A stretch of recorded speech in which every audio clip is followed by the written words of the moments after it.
Hello दोस्तों, आपका इस चैनल में बहुत बहुत स्वागत है। आज हम फिर हाजिर हैं एक नई और बहुत ही सुंदर स्टोरी के साथ।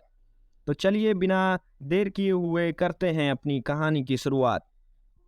पापा के दोस्त पांडे जी के दो बेटे और एक बेटी हैं।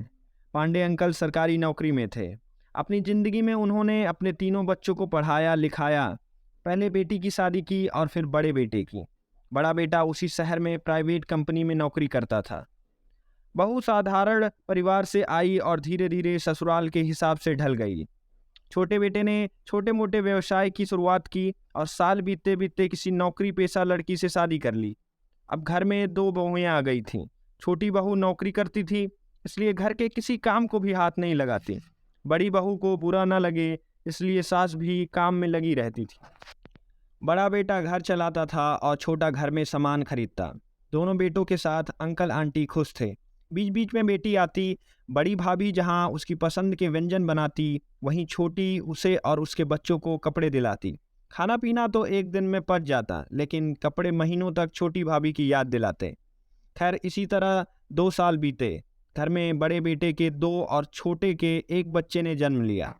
इसके साथ ही छोटे बेटे ने घर में गाड़ी, एसी, इन्वर्टर और सुविधा की सभी चीज़ें धीरे धीरे खरीद ली।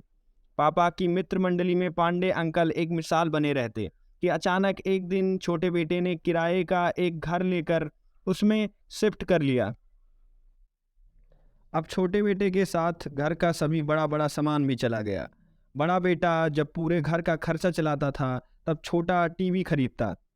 बड़ा जब बिजली का बिल भरता, तब छोटा गाड़ी की ईएमआई भरता। नतीजा, छोटे ने अपना पूरा साजो सामान जमा कर लिया और अपने नए घर की शुरुआत सभी सामान के साथ की, क्योंकि पूरे 2 साल घर के खर्चों से मुक्त रहा। महीनों तक पांडे अंकल लोगों से नजरें चुराते रहे। उनके छोटे बेटे और बहू की ऐसी चालाकी उन माँ बाप के लिए एक सबक है, जो आंख मूंद कर बेटों पर यकीन कर लेते हैं और इस तरह से दूसरे सीधे साधे बेटे का नुकसान करवा देते हैं।